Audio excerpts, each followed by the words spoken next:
Welcome to the Growing with Fishes podcast, episode 174. This week we have Jesse of Cannabis Aficionado. Thanks for joining us, Jesse. Hi, it's great to be on. We also have Marty. Hey, what's up, everybody? Nice to meet you, Jesse. Mr. Green Jeans, what's happening, man? Hey, Marty. Shout out to Roger, too. I don't know if he's going to join us tonight. His wife's having some issues, but hopefully he's watching, and good vibes to him. Excellent. Yeah, hopefully he's doing well. So, alrighty. So this week, and I'm Steve. I realized the other day when I was doing some audio stuff, I don't actually introduce myself in probably the majority of the episodes. That is like, y'all know. Yeah, I just assume you know already. Anyways, I just thought that was funny. I didn't notice either. I've known Jesse for quite a while. I think I first met him, if memory serves me right, at the Castro Castle, hanging out with Dennis and all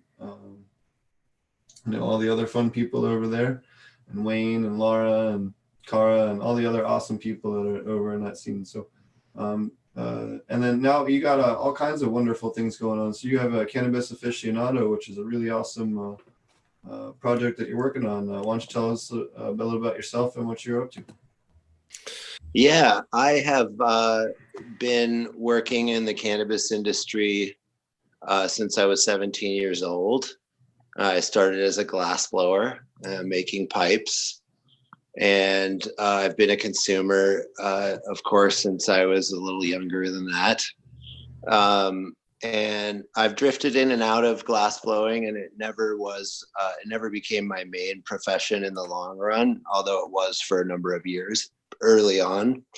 And gradually through a long circuitous story, I came back to my roots as an artist through marketing and advertising. And I ran a couple of small marketing agencies up in Montana, and the second of which we focused on cannabis specifically, and we're focused on brands and growers and dispensaries and helping them with branding and advertising and social media and content production and photography and design and all of that stuff. And I did that for the last 6 years almost. And eventually, as time went on, more and more of what I was doing was on the West Coast and was specifically involved in California.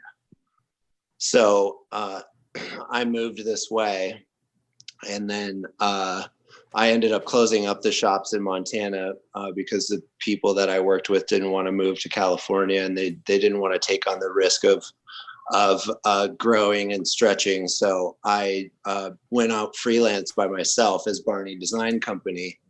And at the same time as I was doing that, I was tapped by my buddy, Eugenio Garcia, who owns Cannabis Now magazine, to start Cannabis Aficionado. And that was about a year, well, it was almost exactly a year ago, actually.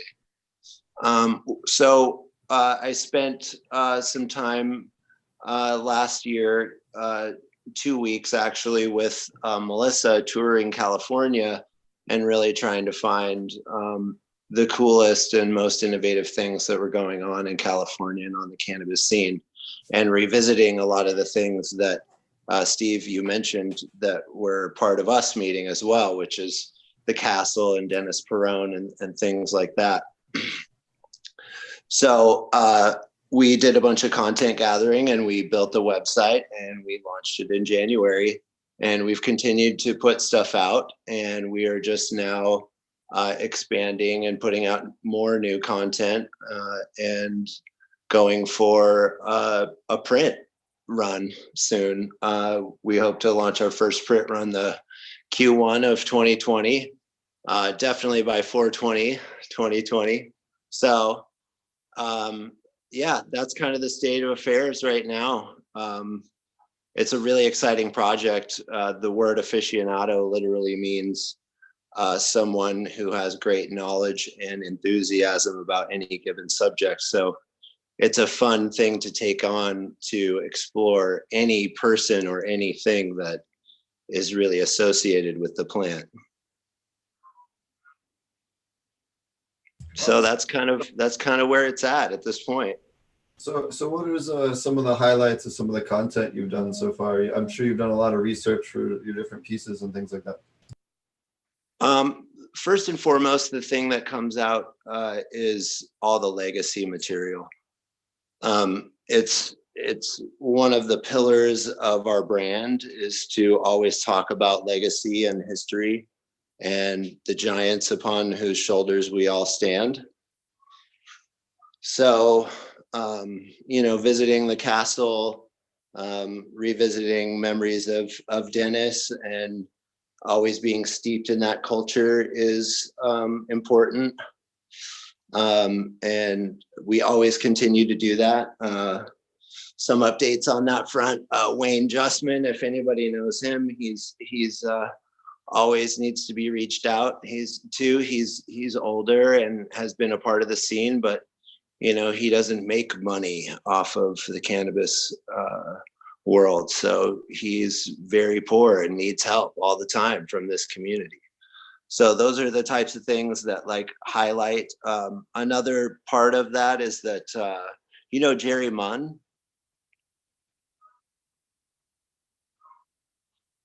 I don't know. I'm sure I met him, but he was Dennis Peron's favorite grower for a number of reasons. One of them being he gave away a lot of weed. And so because Jerry was his favorite grower, Jerry was the only one who was actually given the legitimate ability to license the name of Dennis Peron for a strain, and he's a breeder. So he's come out with the Dennis Peron strain, which is pretty cool. It's a very little known thing that exists out there in the world, and those are the types of things that we're really chasing. Is what are things that are little known, but also important little strands of culture and stories that are existing that people should be aware of. So those are the types of things that really stand out. So have you tried Dennis Peron yet? I haven't tried it. I've seen it. I haven't been able to smoke any dried or cured Dennis, but apparently the reason that Dennis picked it was it's incredibly stony, of course, because he likes the stoniest of weed. Sure. And the final reason that they picked this particular strain was because the hairs are so vividly pink. So that's what kind of makes it unique, because he wanted the bright pink hairs. Awesome. Yeah. Sweet. So what are some of the other maybe more interesting things you've learned maybe on more towards the science and stuff you've covered? From the science stuff, it's tough because a lot of the stories we chase are anecdotal, right? And a lot of the things that we're following that are new stories are not proven. They're just stories, right? That doesn't mean they don't have value. One of the ones that I think is really important is the thing that we've been seeing about juicing raw cannabis. There's a lot of stories popping up where juicing raw cannabis is having amazing effects, specifically on neurological disorders, like cerebral palsy.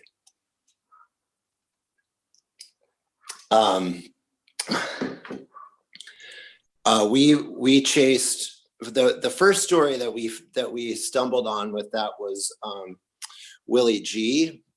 I don't know if you know of him, but he's a guy who has cerebral palsy. He sits in a wheelchair and he's been quite debilitated for a long time. And he's been posting on his Instagram a story of juicing cannabis for the first time this last spring, and literally having like miraculous results that day, walking with his walker further than he'd walked in a number of years, with a much lesser degree of pain than he'd had in a number of years. And then that progressed into a number of other stories where we found people that had been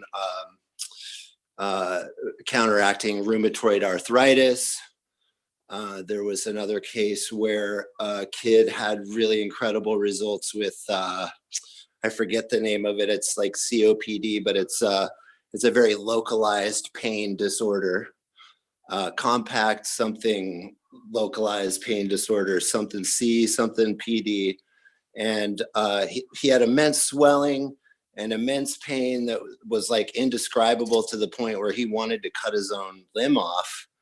And within 5 days of juicing cannabis, the swelling had gone completely down, and he said the pain was reduced to a tingle. So that's an exciting thing to me, to see these kinds of effects so dramatically in a very short period of time. And the only similarity between all these things is that they were juicing raw cannabis, and it's affecting the neurological system on such a severe degree that's so good for these people that now apparently Dr. Abrams, who was the original doctor involved with Dennis Perrone, is chasing these stories and is looking at doing some actual clinical research about it. So that's pretty cool.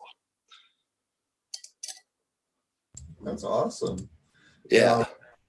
I'm just looking at your website here. You've covered a lot of different really great stuff. You covered so talk about, you had an article about moms and talking about that.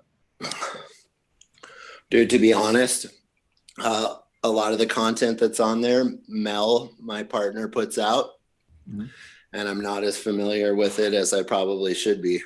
That's all good. But because I wear a lot of hats, but I don't always read everything she puts out. It's all gravy. Do you have maybe one that was particularly fun to shoot the pictures for, or anything like that? You get to go to a lot of cool stuff. Something that's up currently, a lot of the stuff that I did content for is either old and way in the background, or the new stuff that I've been working on is not published yet. So the new stuff that's going to be coming out, we have a really great article. You mentioned Frenchie as I got on before we started speaking, and he has a really great dissertation where he talks about the history of wine and how America and California has the opportunity to basically be what France was to wine, where France basically established the wine industry through the hierarchies of scoring and the hierarchies of quality. So I find that really interesting. That's going to be coming out soon. We have a couple of really cool interviews with Sabo Shen and Jim McAlpine. They're both independent articles, but they're friends, and they ended up talking about a lot of the same things, where they talked about how they use cannabis for flow state. Those are some interesting topics that are going to be coming out soon. So what's flow state? Oh, flow state is when you're like playing basketball, or you're playing a sport of some kind, and you get in the zone, so to speak, right? Or you're doing art, or you're writing, or something of that nature, and you get into a state where you do particularly well, or you feel like you're in tune, right? They talked about how they use cannabis to tune into athletic capabilities that they have. So has there been anything that really surprised you, or when you did it, more research on it, really was different than what you thought it was going into it? Ooh, that's a good question.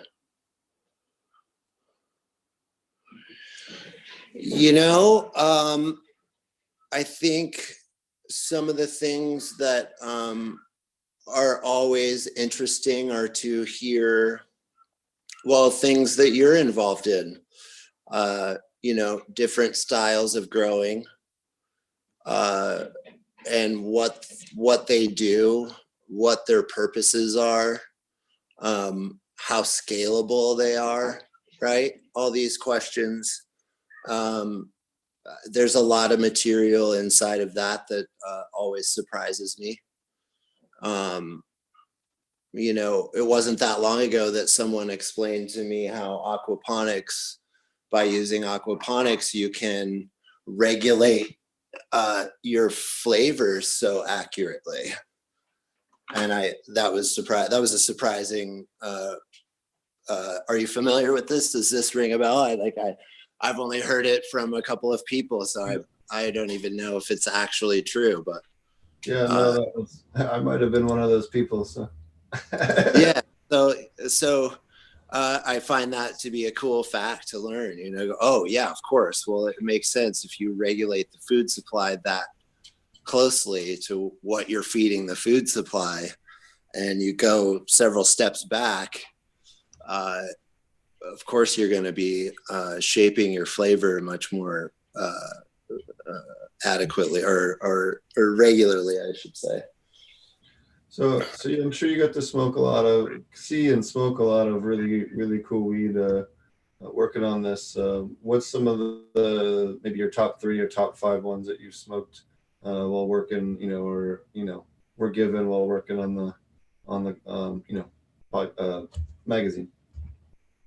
Actually, I have to give a shout out to Nug right now, because they just sent me a review package that I picked up a couple days ago. And first of all, they were extremely generous in their what was in the box. So that was cool. And then not only was there a lot of stuff in there, but all the flour and all of the concentrates were really top notch. And I've been sampling those for the last couple of days, and everything's just been incredible. So for a big company that's producing cannabis at scale, I was actually pleasantly, I don't want to say surprised, but I was excited to see that the cannabis was that good. Awesome. Yeah. Really cool. Other than that, there's some unique stuff. I always think when I think of a unique flavor that just kind of jumps out randomly, the lemon tree guys. Are you familiar with Rocky and lemon tree? I'm sorry, repeat that. I had a little bit of an audio issue on my side. Oh, no worries. No worries. Are you familiar with lemon tree? No. It's a brand that's distributed around California, and I think they're on Ease as well, so you can get them all over the place. But they do it very specifically. They only grow one flower, and it's super, super lemony. That's why it's called lemon tree. And it's just a unique, they only do pre-rolls, but the pre-rolls are done incredibly well. And they work really hard at maintaining their terpene profile, even though it's a pre-roll. And I think that for somebody who they've made that their only mission is to make a pre-roll that maintains their terpene profile as well as they want it to, kind of like, a brewer who's making a can of beer and knows it's going to go, on a distributor truck and then end up in a convenience store and sit on the floor for 5 days and then go in the cooler and then someone might buy it. The flavor's different than when they pour it on tap at the brewery, you know? And I think sort of like they've taken the mission like Sierra Nevada did with craft brews, making sure that that flavor maintained all the way through. I think that they've done a good job of doing that. So they kind of like stand out as just a unique product that, like, I always just am like, man, they did do it. Like, those pre-rolls are really good. So that's a unique one. Other than that, I don't know, you know, it's like cannabis is cannabis. And unless like you've got some, you know, you have your own and you're growing it and juicing it yourself, that's when I get excited. You know what I mean? If you're growing it and you're juicing it and you're eating the seeds and you're using cannabis as a holistic lifestyle and you're trying to buy like hemp products and hemp plastics and that's really where I think the future of cannabis is when it starts to become a real game changer for the way that we live on this planet. Well, which it's doing. The thing you were talking about, the juicing, is really cool and interesting too, because it totally bypasses all the manicuring and drying and all that stuff. You can take the green cannabis, and the more people, you know, more everybody's growing their own medicine in their backyard, the growing big plants are going to have a lot of excess, you know what I mean? So that's what happens, you know? So the things like that, like fresh ways of using it, that's definitely the future, you know? Ways of... Yeah, that and you're right on the money. When you look at it that way, all of a sudden now we're talking about cannabis as a vegetable. And when you eat raw cannabis and you don't cook it, it's not psychoactive. And in fact, the THCA is even better of an inflammatory than CBD by like a factor, you know? So totally. Plus you can eat, plus you can take a much higher dose if the THC is not activated. You're getting a lot more of all the other things, of which there's, you know, so many. Exactly. And the THC is kind of what puts a limitation on. You can only take so much THC before you're like, oh my God, you know, I'm so stoned. Exactly. And, you know, the stories that we've been following, what these people are telling us over and over again is that this more holistic consumption of cannabinoids is increasing the efficacy of their THC consumption.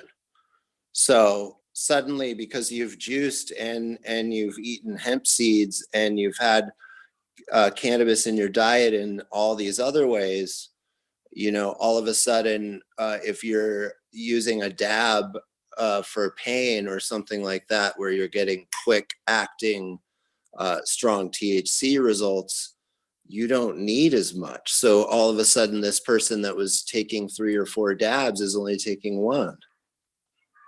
So it's doing a lot of interesting things in these people's lives, and it's an interesting story to follow and see what's happening.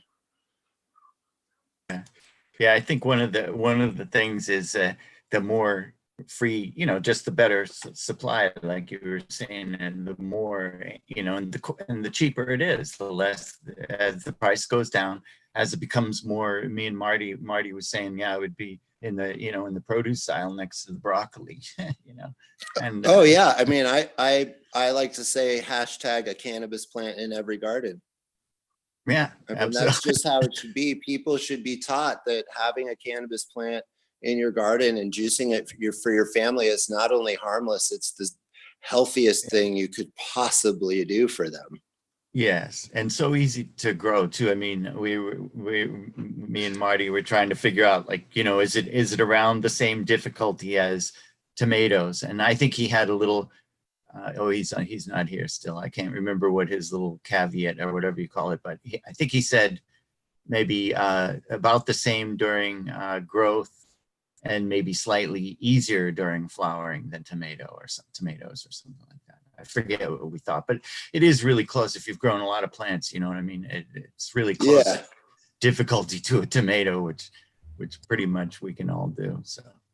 Yeah, I mean, it's like put it in the soil and water. I mean, if you know how to sprout a plant, which it's not that hard, Yeah. you know, get your tissue or whatever your sprouting material is, get it moist and put it in the sun. Yeah. You know, and keep it moist. Yes. And, you know, a lot of the past 20, 30 years of the culture, you know, there's been a lot of focus. There's been, you know, hide stores, all the grow stores supplying anything, and they've just always had such a confusing array of stuff. You know, I tell people nowadays, if I get to talk to beginners, is, you know, just go into the regular nursery or into Home Depot pretty much to get your supplies. Don't bother. You don't need to go into the special, sorry, all you hydro store owners out there.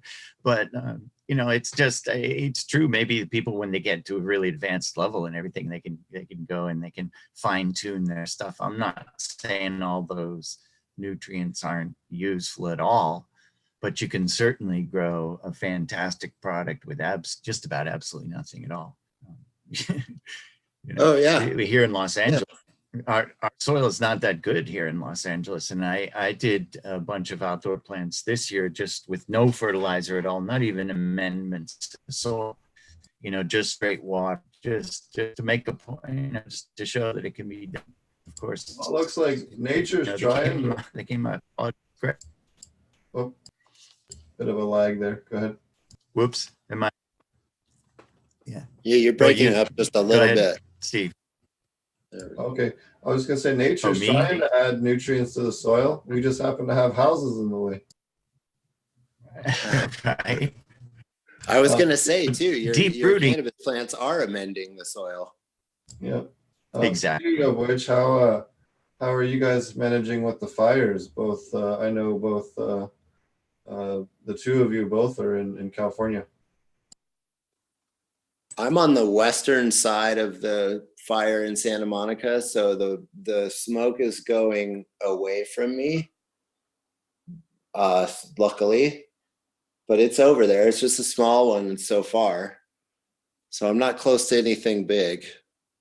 Yeah, I'm south of it too. I'm in San Pedro, so it's pretty, but you can see the smoke. You know, it's in the air. It's not strong enough to smell right now, but it can easily get that way. All your friends on the East Coast are really, you know, hoping you guys are all safe and, you know, don't suffer. I know a lot of people are being transplanted and suffering, and it's good to hear that you guys are doing okay. And it's sad that so many people. It's amazing how this happens year after year after year, and there's not really anything you can do about it. I mean, wow, it's just crazy.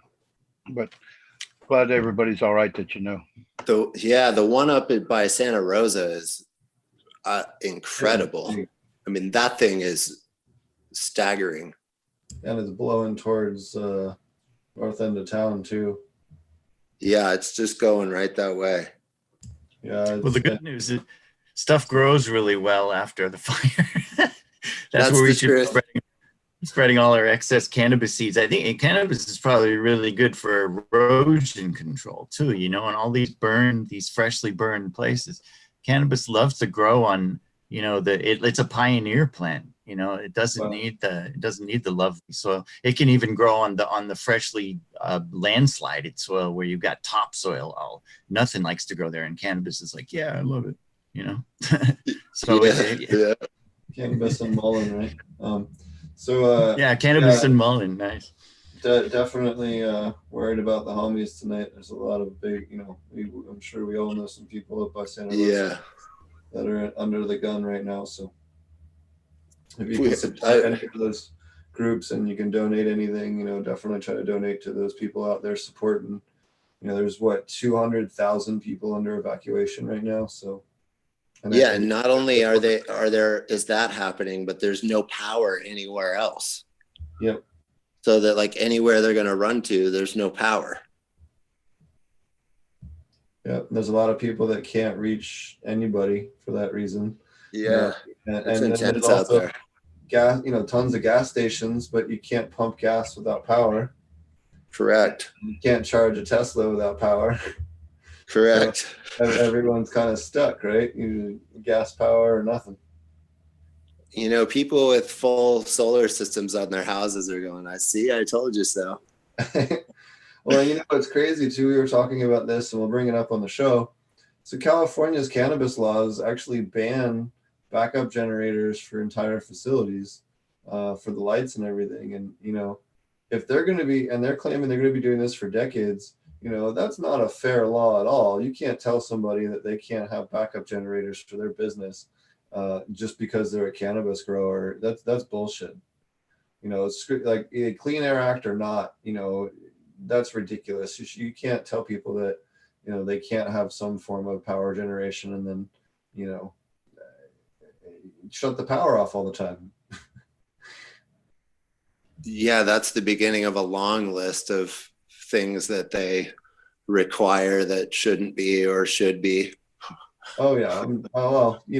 I'm just pointing it out just because it's a highlight right now today, but it's just one of those where, California actually bans generators, allow you to have it for your life support systems.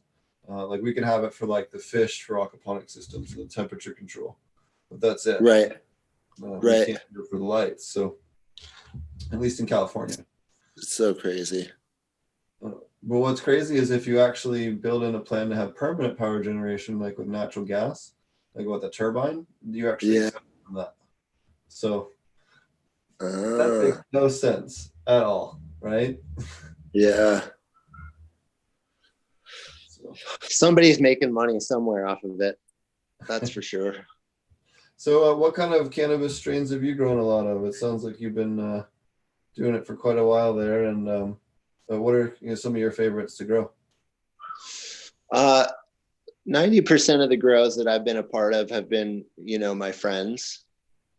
My first interaction was when I was a glass blower, and my roommate, we were all glass blowers. We all lived in the same house, and he grew some Jack Herer, and some White Widow, I think. But I remember the Herer because the flavor was so standout. And it was cool because his buddy had just come back from a Cannabis Cup. It was like 98. And he had brought the seeds back from Amsterdam. And so they were really pumped to grow the real thing. And when we did have it, it was like, whoa, that is very unique, So I still, that flavor is one of my favorites. I remember them saying, and it was a pain in the ass to grow or something. And they were like, it like didn't produce well or something. I don't remember what the deal was exactly, but it was something that was like, even then was like, just something about the strain stuck out about how it grew. It was kind of weird. And so I know that. And then recently I started home growing again. And the reason I did it was I was in Oregon, and I went into a dispensary where they sold me a really amazing $40 ounce of flower that was outdoor and wasn't trimmed, and had passed the clean green certification in Oregon.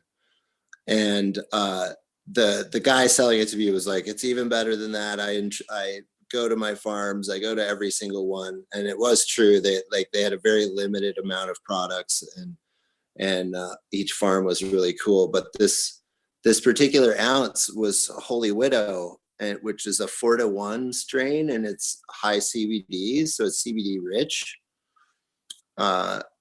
And I grew that for juicing. So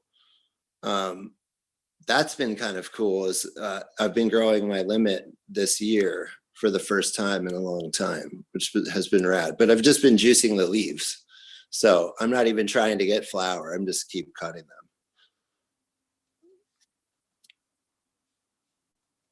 That's interesting. Not a lot of people do. Well, not a lot of people, at least on the East Coast, have thought about doing that. But there's a huge market now for microgreens and even juicing. I know there's quite a few places, even in Oklahoma, that you can get CBD juiced hemp in your smoothies now, even at some of the grocery stores. It's really cool. So, do you want to tell us a little bit more, any more on that? Just the popularity of it, or a little bit more on that. You talked a little bit about the other gentleman who had a lot of relief with it. I've met him actually a couple times at Emerald and some other places, but Willie, Willie G, yeah.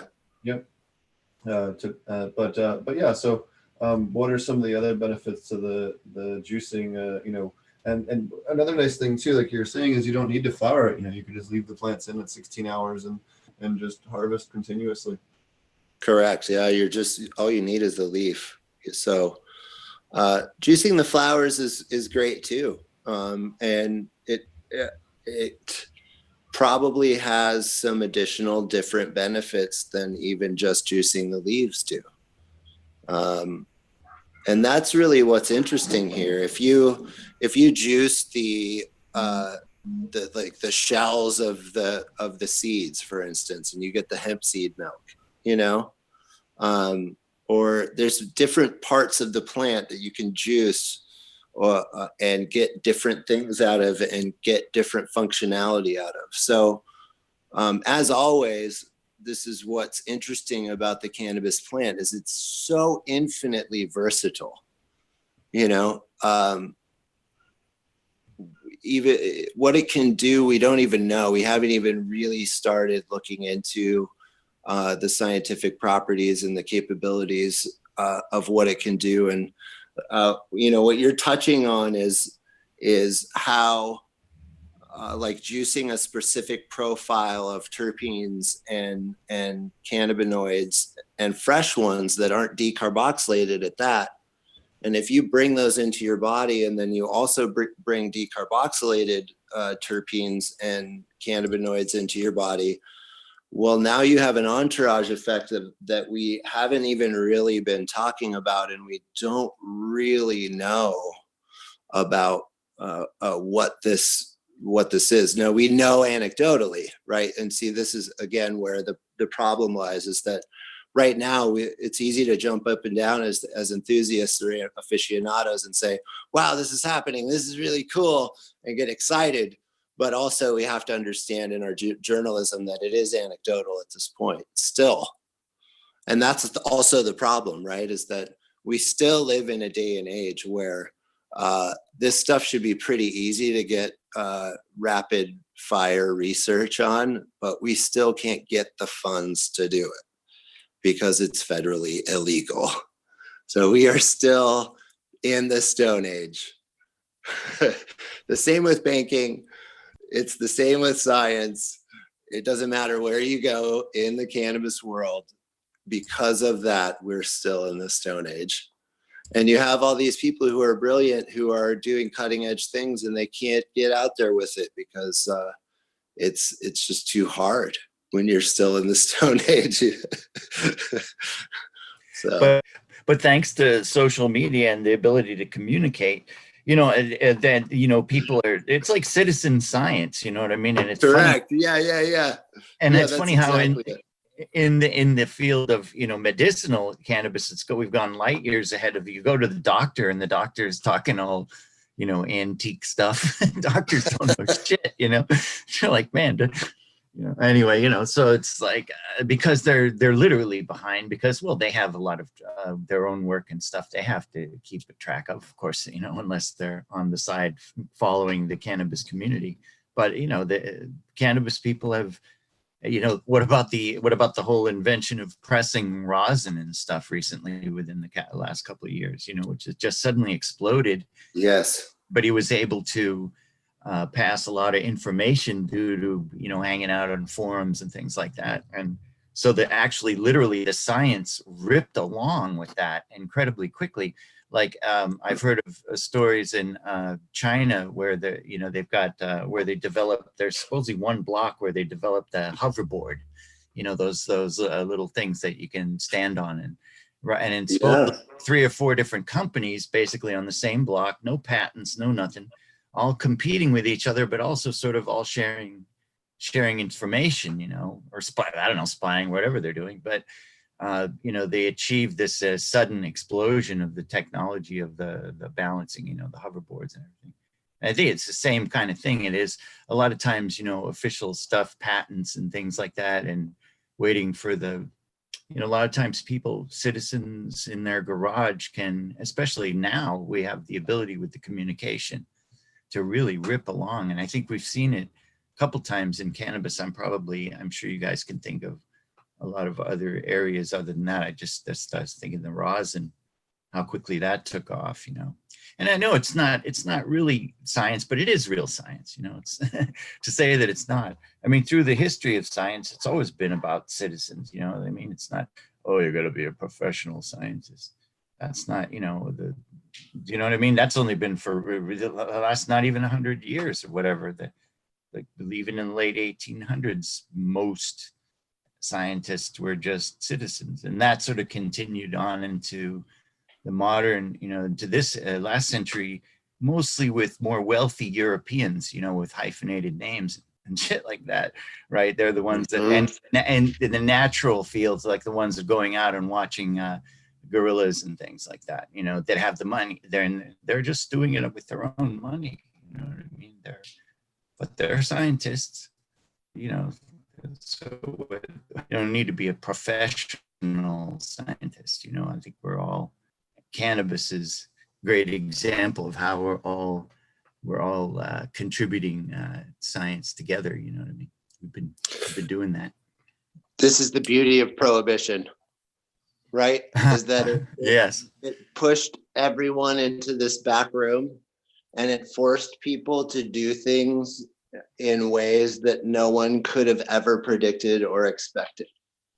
Thank you. Now you're going backwards. You're mentioning the legacy players, and right. You know, that's of course really important. What's really astounding is how much the legacy players were all on the same page as they start coming out of the woodwork, you know, and they suddenly find each other. You know, the breeders we meet each other and we're like, oh, and we think exactly like each other, and suddenly we can immediately communicate really well. Do you know what I mean? It's like we were doing the same shit, or we were being guided by the plant in the same way, which I think is real science. That's proof that you're doing real science, because in a way, you know, because it's almost like your results being confirmed, you know, as everyone rises up out of the closet and discovers that their experiences have been startlingly similar.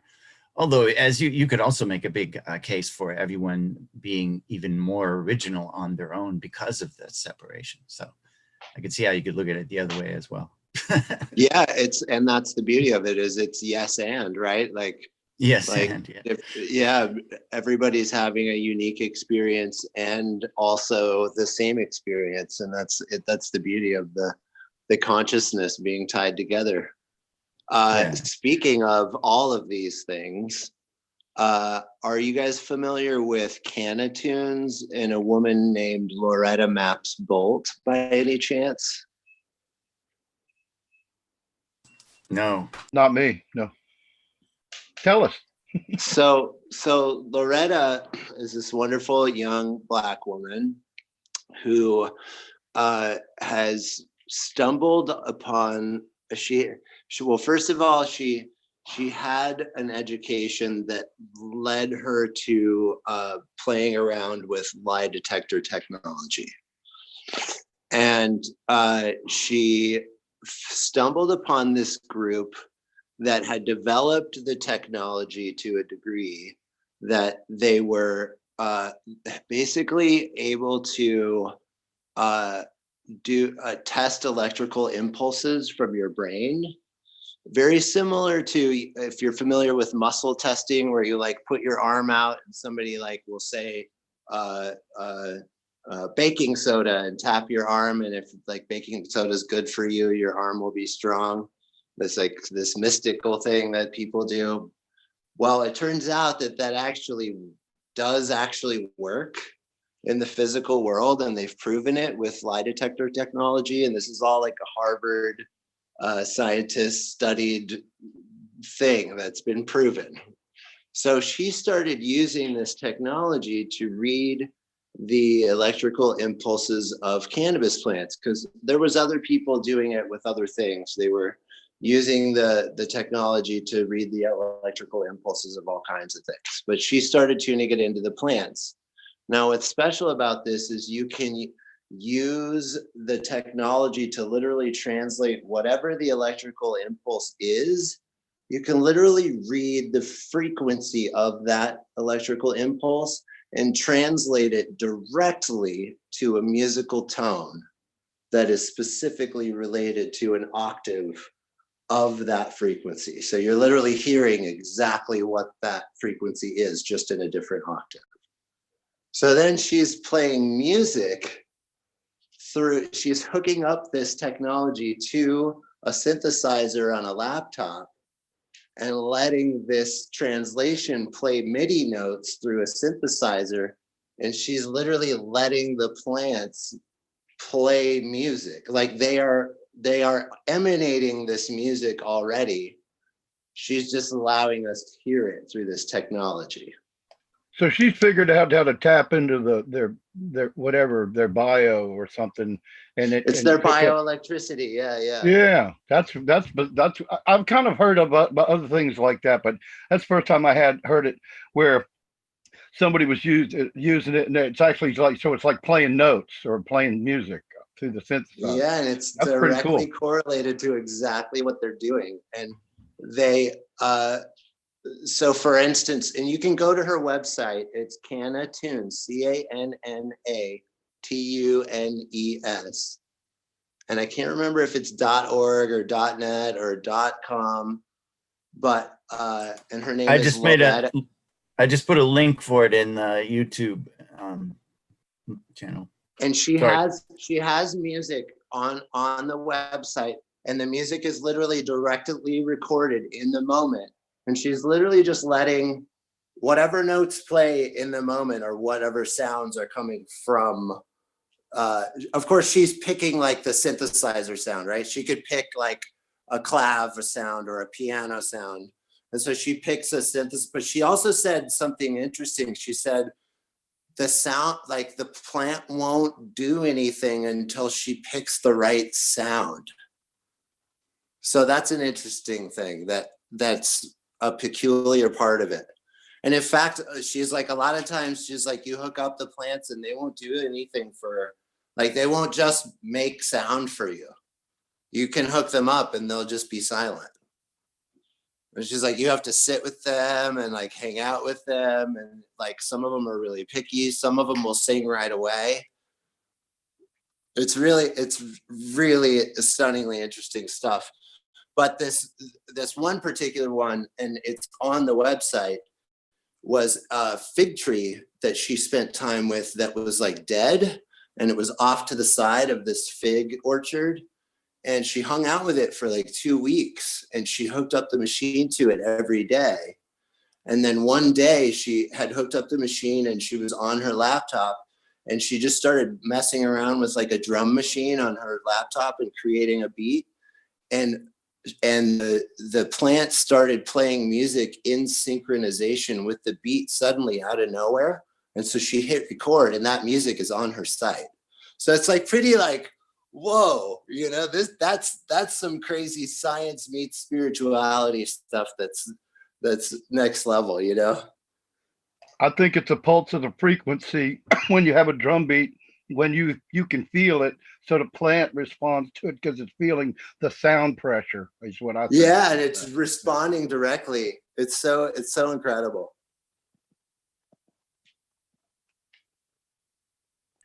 DK Trade says, great. Or the people are going to be, people are going to be saying their plant sounds like it needs some cow mag. Yeah, no shit.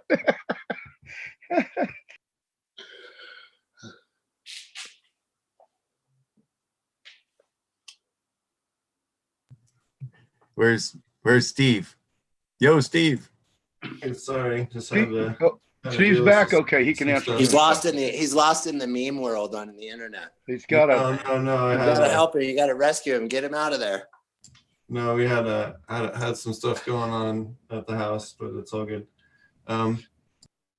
Yeah. So what are you've been in the industry for quite a long time. What are some of the things you've kind of seen change? One of the things that I kind of thought was funny was just about how we used to have a whole party when we'd clean all of our different pipes and stuff when we were younger, and we don't really do that anymore. And because I posted a thing about on the group about how to clean your stuff, and I just thought that was really funny, and so how that even that little tiny little event kind of brought people together in a weird way because of the camaraderie that things used to be in the olden days. And so how have you seen things change in California over the evolution of things? Oh, you mean like everybody used to have a 2-foot glass bong that was straight that you could get ice cubes in, right? Where is that? Has anybody even seen one of those in like 10 years? Are those like 6-foot plastic ones that were neon? The 6-foot graphics. Yeah, no, who's seen a graphics bong in like 20 years? Yeah, no one. Well, serious things though, everybody of course knows that the elephant in the room is 64, right? And what regulation has done to strangle the small guy and make it so that all you have to do is have money to outlast, and then you win, right?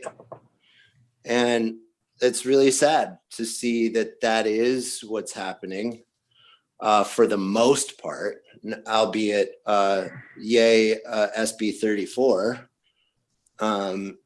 And at least we get something that does something for someone on this side, for once it feels like.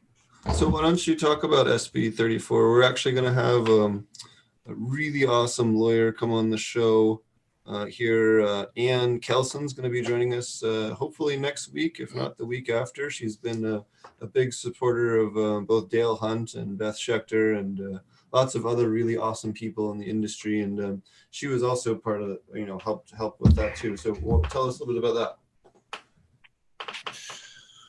A number of people have been fighting for a way to give away cannabis to those who are underprivileged for a while. The people that you mentioned, and also others like Sweet Leaf Joe. I believe the Oaksterdam University had a huge, I think you mentioned Dale Skyhunt. No, you mentioned Dale Hunt, the lawyer, right? Yep, Dale Hunt, the lawyer. Yeah.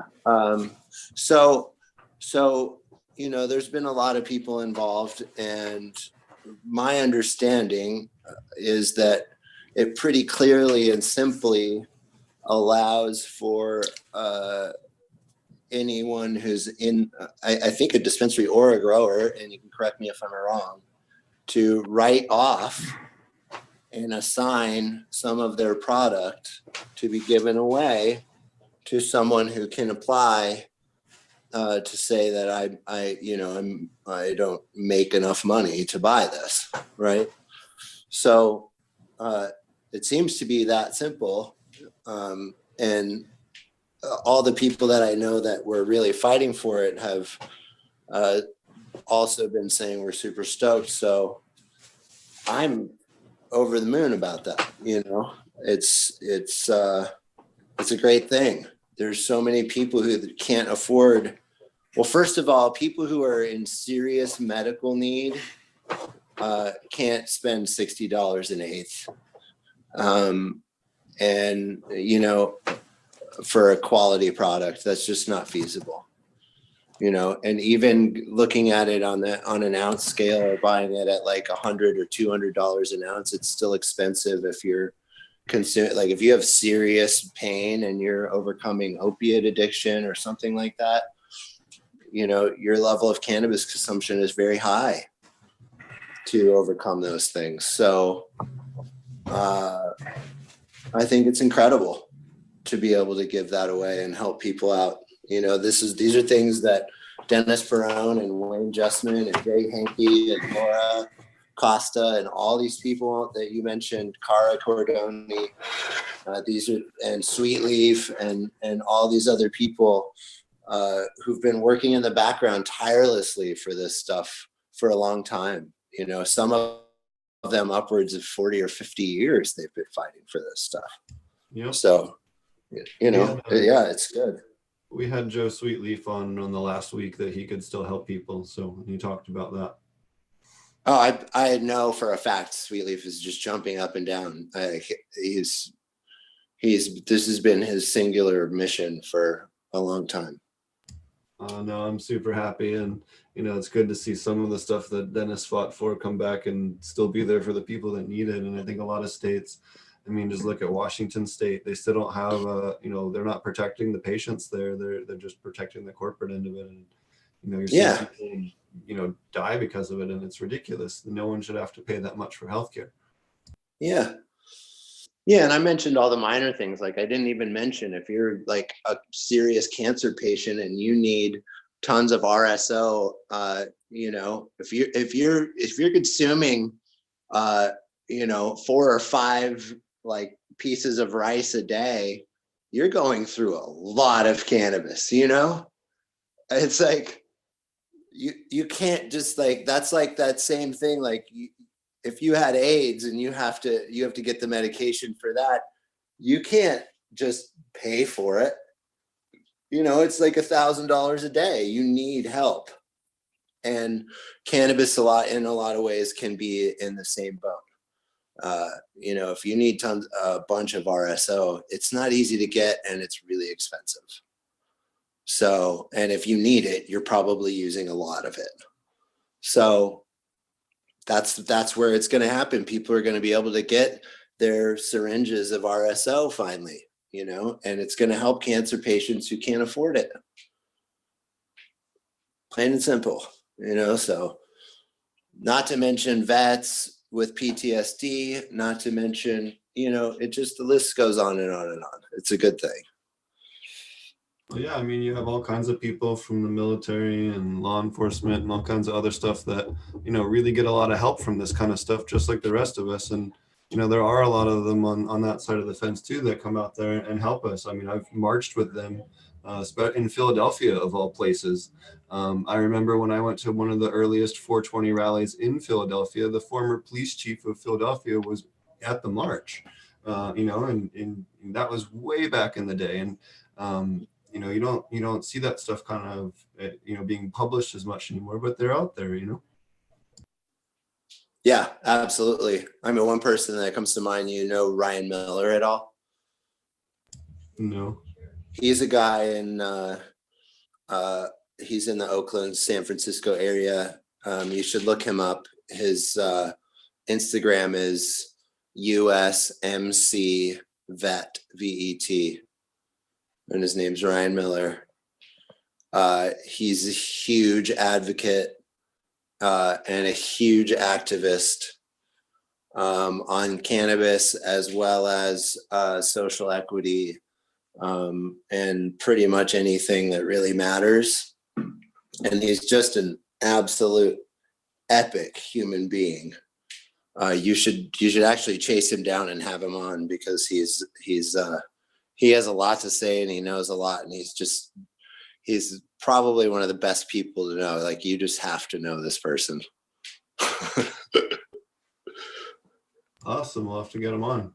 Maybe I can even get the contact info from you. Yeah, absolutely. That'd be great. And he's kind of one of the modern, he's a military vet, and he promotes all this stuff. He's in all these fights. He was a part of SB. Now I'm blanking. 34, right? 37. The numbers. Yeah, 34. My brain just went blah, blah, blah, blah, blah. That's all right. It's been a long week for everybody. It's only Tuesday. Yeah, exactly. Yeah, so he's all about that stuff, and it's literally all he does. I mean, he lives and breathes it. He's got a killer message. And he's, since he is such a hardcore vet, he really has a cool voice and a cool platform.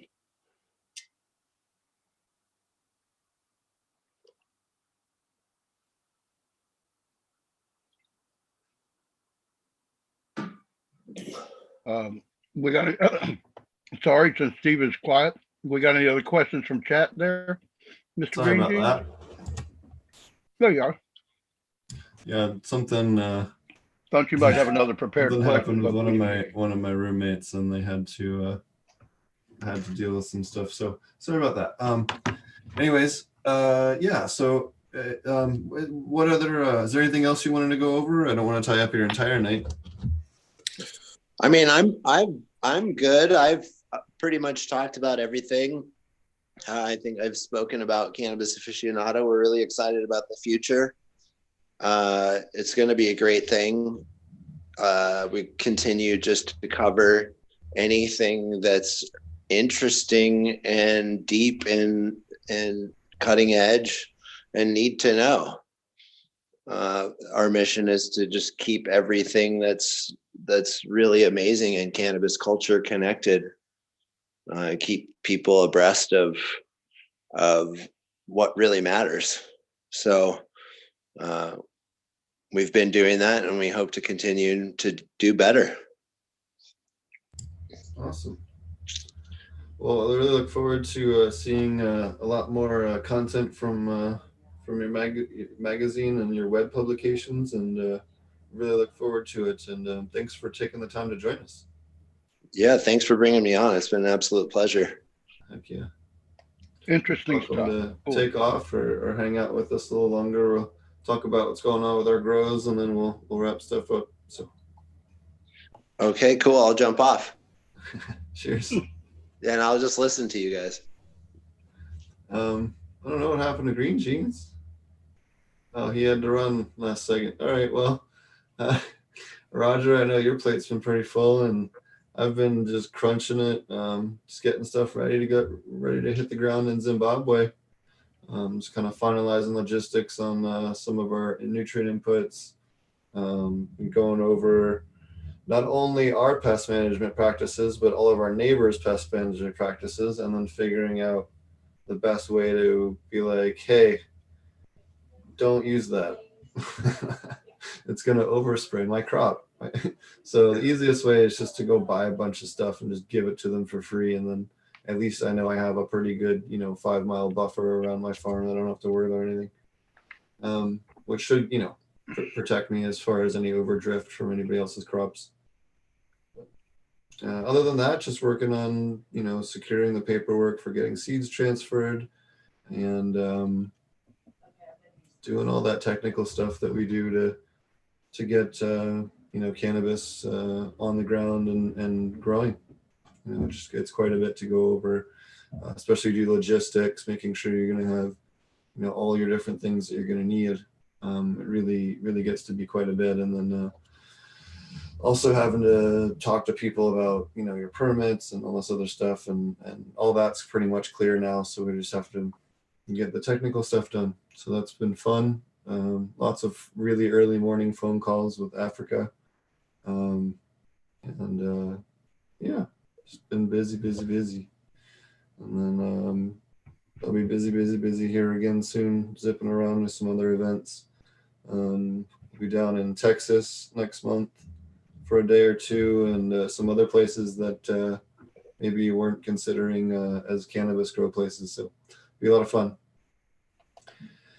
Other than that, just working on trying to get this show back to normal, back in a normal swing. Got some cool guests lined up. I think we're probably going to take off for Halloween. I don't know how many people are going to sit around and watch a weed podcast on Halloween. So I think we will take Halloween off this year, and we'll be back again on Tuesday.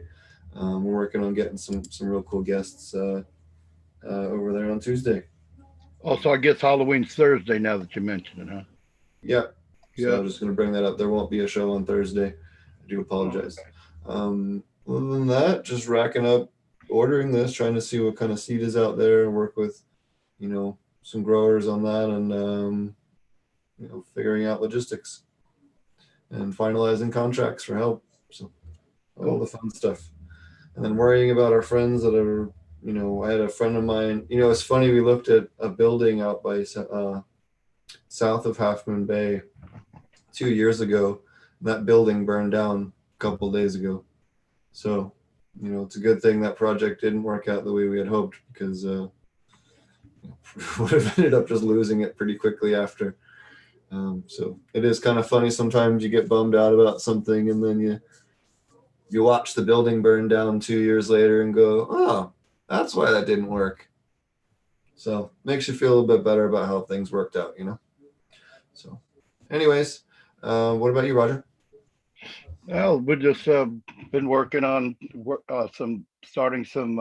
playing with some genetics with our hemp experiment here over at my friends, and we've been working on my greenhouse and still waiting to get umbrellaed under the license. But I'm starting to almost feel like it's not even, I mean, I'll do it if it goes through, but we're going to have to renew it in January or February anyway. And I guess, you know, well, I guess it'd be good because in January and February, I'll be good to go at the very beginning of the year, as opposed to waiting, because they're issuing licenses January and February for new licenses. And we haven't decided whether we're going to get out from under the license we're umbrellaed under or work with it. And I don't know if they'll let you have a separate one. So I got to look into that. But other than that, now it's been raining a little bit. So every time you think you're going to get on a roll to get something done, it rains. But other than that, not a whole lot going on. Just trying to clean up the property so we get a more of, you know, approachable when we get people to come by. And yeah, just dealing with illness with my the old lady, my Amy. So that, I don't want to get into that too much, but it's been a rough few days. It's been a couple weeks actually. So we're hanging in there, and we're watching all the turmoil in the world and out in California. And again, I do feel for everybody having to endure that yearly and every year. I got friends getting burned out, and yeah, and I know you got even more friends than I got out there. So it's got to be frustrating on everybody. So we just wish that everybody out there in California gets out unscathed. You know, you can always rebuild a house, but so we just hope that there's not too much loss of life out there that dwells on people. So that's about it. My head's kind of cloudy right now with everything that's going on. So I'll just start babbling. So I'll just give, I don't know. Things are good. Things are good, I guess, overall, except, for what's going on. And we'll find out more tomorrow. So that's all I got to say about that. So thanks for a second. Yeah. You still there? Yep. Sorry, I just have a little bit of lag here. Oh, okay. Yeah, you said you had. I noticed that earlier. Yeah, like twice over the show. I don't know what's up. We'll have to see what's up with the internet here. I don't know. Maybe I just need to reset the router. But anyways, I think we're gonna wrap up the show a little early tonight. Yeah, we'll be back next week. Like I said, it looks like we're gonna have Ann Kelson on Thursday, and then we're gonna have somebody awesome on Tuesday. Hopefully, getting Harvey Smith on soon. I talked to him the other day at the airport. we were actually on the same flight, so that was kind of fun. But yeah, so working on some other cool guests. Hopefully, trying to get Jack Herrera's son on the show and talking to him in email, and some other cool people for the show as well. And then I think we're going to switch to a different format here in 1 to 2 months once I head over to Africa, sometime between November 15th and December 31st. I'm going to be headed over there, and we're going to switch the show and maybe do one live, one recorded, just because live is first thing in the morning for me over there. So we might move the time around, and then we'll do a little bit more of a professional, more edited show that's only released in a post-edited content kind of way. That'll be a little more professional. Maybe we'll even call it something else, and Scrolling with Fishes is a little pigeonholed.